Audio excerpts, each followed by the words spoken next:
Hi friends, आज का ये वीडियो इसलिए बना रहा हूँ क्योंकि कुछ बातें पिछली बार रह गई थी, उन्हें भी आप लोगों तक पहुँचाना बहुत ज़रूरी है। ये जो संदेश मैं दे रहा हूँ ये सीधा सीधा सुशांत के सभी फैंस, सभी फॉलोअर्स, वेल विशर्स के लिए है।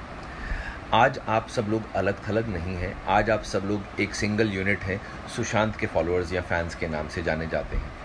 तो आप लोगों को थोड़ा सा रिस्पॉन्सिबली बिहेव करना होगा। आप लोग जो ये गालियाँ दे रहे हैं, गालियाँ सोशल मीडिया पे लिख रहे हैं, किसी के लिए भी आप ये सब प्लीज़ तुरंत से पहले बंद कर दीजिए, क्योंकि आप लोगों को ये समझ नहीं आ रहा, लेकिन आप लोग सुशांत की और सुशांत के केस की क्रेडिबिलिटी जो होती है उसे कम कर रहे हैं, उसकी विश्वसनीयता को कम कर रहे हैं। हल्के में लिया जाएगा फिर हमें।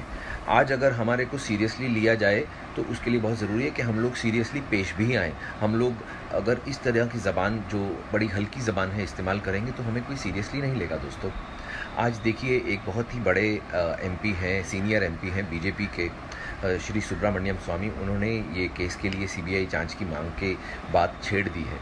ये हम लोगों के लिए बहुत बड़ी जिसे कहते हैं जीत है कि देखिए सोशल मीडिया पर ही सिर्फ बात हो रही है, क्योंकि जो न्यूज़ चैनल्स हैं वो तो अब इस चीज़ से दरकिनार हो चुके हैं। मैं न्यूज़ चैनल से बहुत डिसअपॉइंटेड हूँ, क्योंकि वो लोग क्या कहें, उन्हें जो बिकता है सिर्फ उनको इमोशनलेस होके वो लोग बात करते हैं।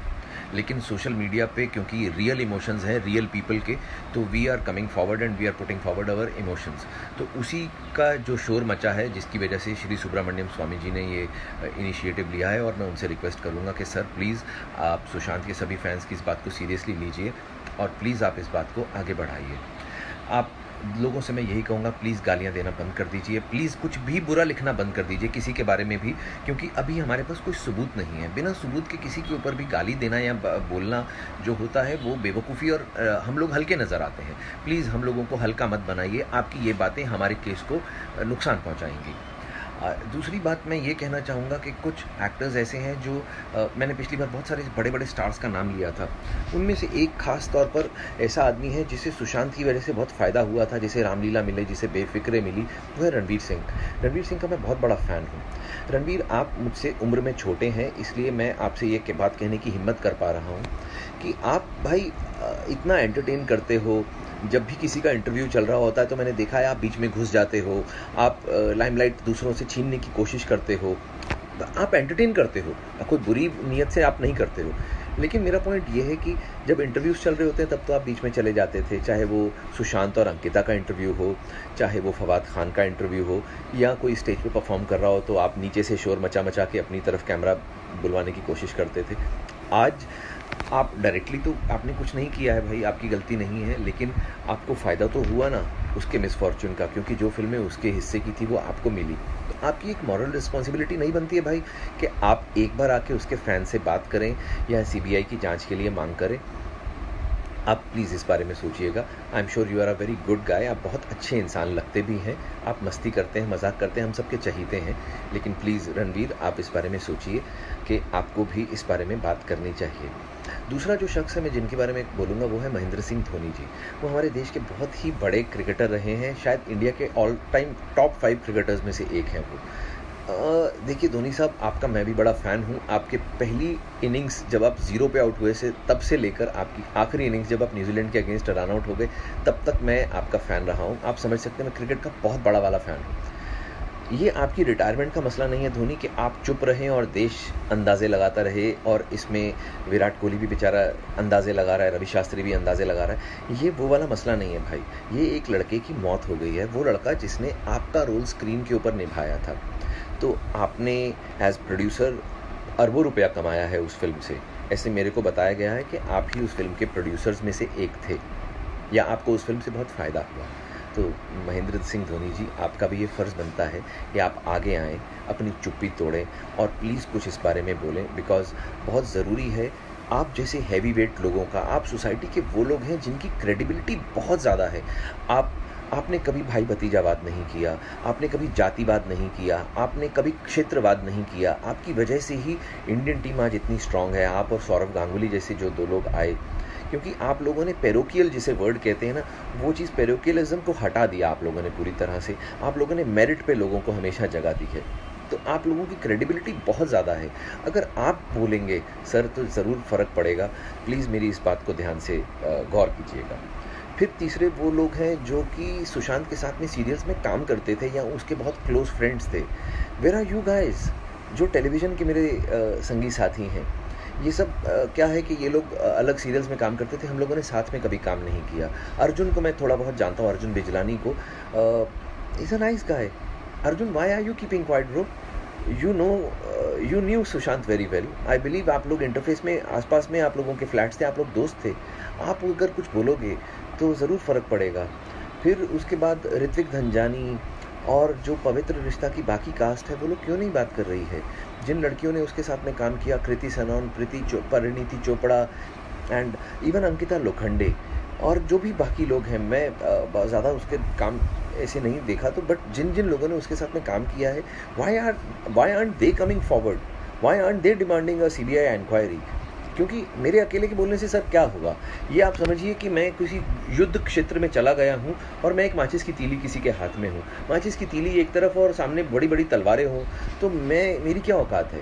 ये सब जब तक बड़ी बड़ी तलवारें नहीं निकलेंगी तब तक ये लड़ाई थोड़ी होगी। मैं माचिस की तीली से थोड़ी कुछ बात बन पाएगी। तो प्लीज़ आप लोग सब थोड़ा सा इनिशिएटिव लीजिए ना भाई। आप लोग भी बोलिए। मैं जिन लोगों से, देखिए मेरा मन तो है कि जो सबसे बड़े सुपरस्टार्स हैं वो आकर बोलें, क्योंकि सत्यमेव जयते जैसे सीरियल में बैठकर बोलना बड़ा आसान है आमिर खान साहब, क्योंकि वहाँ पर आप कई बार हमने आपके इमोशंस भी देखे, कई बार हमने आपकी बड़ी परोपकार की जो आपकी भावना है उसे भी हमने डिस्प्ले पर देखा। तो सर यहाँ पर नहीं दिख रहा।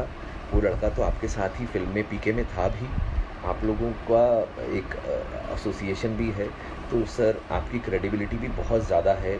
आपकी जो वर्चुओसिटी है, आपकी जो अच्छा करने की जो क्षमता है, वो दुनिया में बहुत मशहूर है। तो सर आप प्लीज़ आगे आइए। आमिर साहब, मैं आपसे भी रिक्वेस्ट करता हूँ, मेरा बस चले तो मैं आपको नरेंद्र मोदी साहब के बाद प्राइम मिनिस्टर बना दूँ। मैं आपको इतना पसंद करता हूँ, आपकी मैं विचारधारा से इतना ज़्यादा प्रभावित हूँ, आप इतने अच्छे आदमी लगते हैं मुझे।